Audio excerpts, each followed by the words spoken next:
Today, I'll be talking about tracking time without a clock. As you all know, it is really important to track time, and I myself am still not very good at it. We're going to take it back really far. The Sumerians were also known as the black-headed ones. They lived in the southern part of what is now Iraq. Their civilization was in the middle of Euphrates in the Tigris River.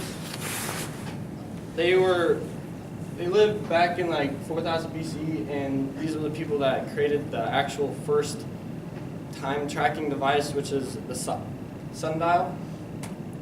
How does the sundial work? According to Yale Scientific Magazine, the sundial works like this.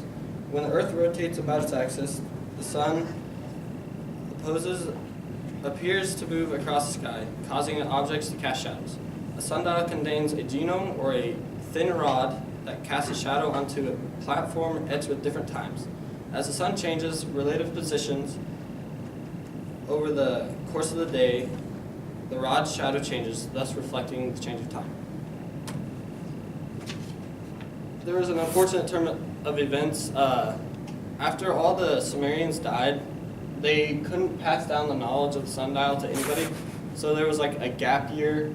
It was like 300 years before anybody else could actually tell like a form of time.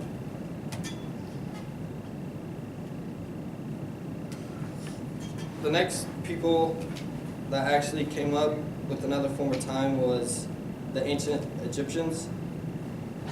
For those who don't know, ancient Egyptians are an ethnic group native to Egypt, and the citizens that share a common culture and a common dialect known as Egyptian Arabic.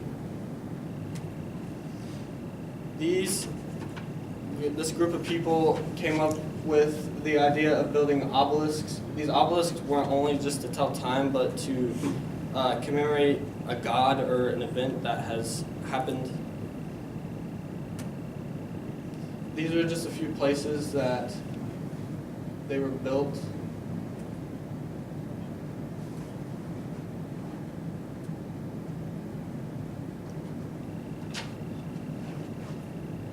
These obelisks were generally made from granite coming from the well-known quarries located near the Nile River.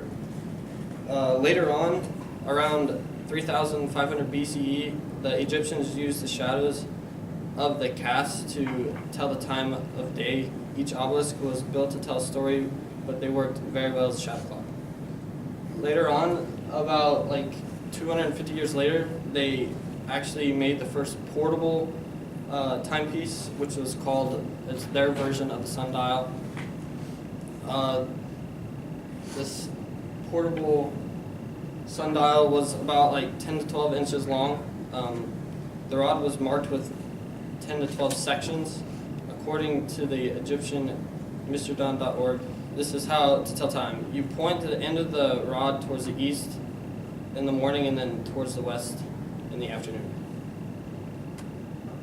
Today I talked a little bit about how people track time, like who invented the first time tracking, and then who like put it all back together.